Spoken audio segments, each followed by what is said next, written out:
Hello, I'm Bob Boddingham. Welcome to Who in Review, Serial 1, An Unearthly Child. I didn't write the broadcast dates on here. Okay, so two teachers at a London secondary school in 1963, Barbara Wright and Ian Chesterton, gossip about their brilliant yet strange 15-year-old student, Susan Foreman.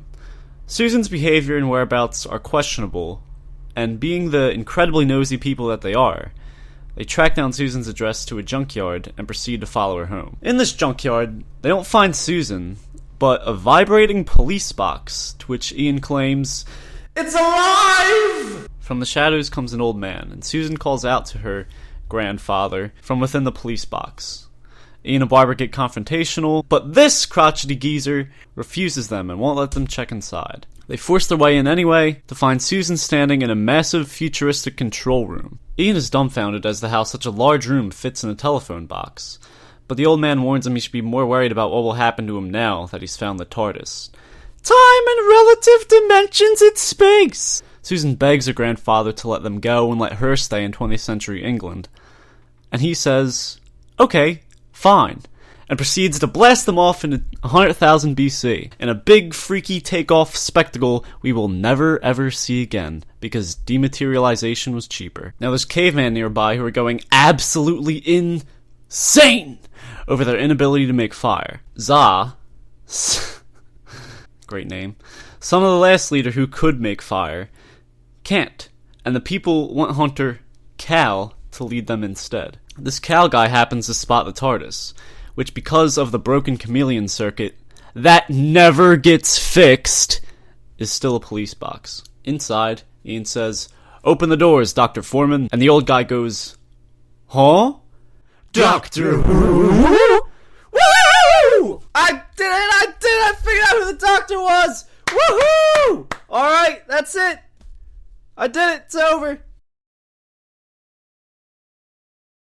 So the doctor goes off to collect samples, aka smoke, when he's attacked by Cal and dragged back to the cave dwelling. And Susan's overacting begins. Oh, my grandfather! Oh my god, where's grandfather? I can't find him! He has all the records and the controls and everything! And yeah! At the cave, Cal tells the tribe how smoke comes out of the doctor's mouth, so he must be a blessing from the fire god, Orb. However, the doctor dropped his matches when Cal attacked him, so he can't. Cal nearly kills him when he's saved by Susan's overacting. Susan, Ian, and Barbara jump in and get captured themselves, and Za decides to send them all to the Cave of Skulls. An old lady who's afraid of fire comes to their rescue, and they run off into the forest. Za and his little girlfriend, Her, catch her in the act, however, sparing her to chase after the firemakers.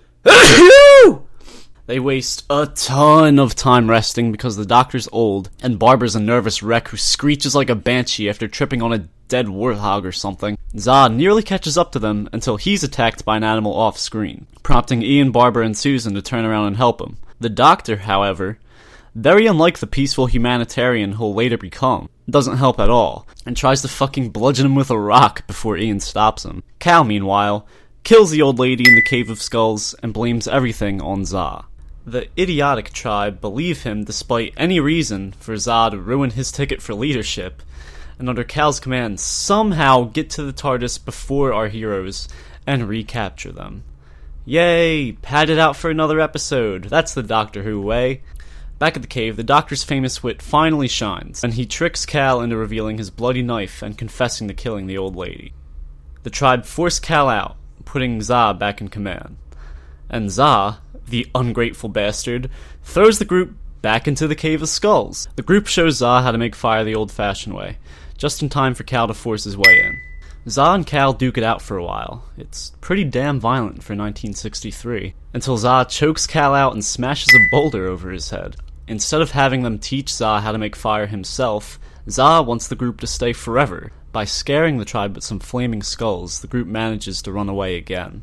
There's a chase, but the group actually makes it back to the TARDIS this time, and poof, they're off to somewhere else. The doctor says he can't take Ian and Barbara home because of some science mumbo-jumbo, but they know he's bullshitting. They land somewhere. The radiation levels look fine at first, but as they turn away, it dips into the danger zone. And that's it. As the first serial, it does its damn job. It introduces our characters fine, there's a lot of drama between the four of them. It sets us up for the many adventures possible with a time and dimension spanning thing. And the caveman story, while super simplistic, is a decent start to knock that prehistory stuff out of the way for a while, and all in all, good serial, only 4 parts. It's the very first. You should watch it. Thanks. I'll see you next time. This is Bob Bottingham, dematerializing off.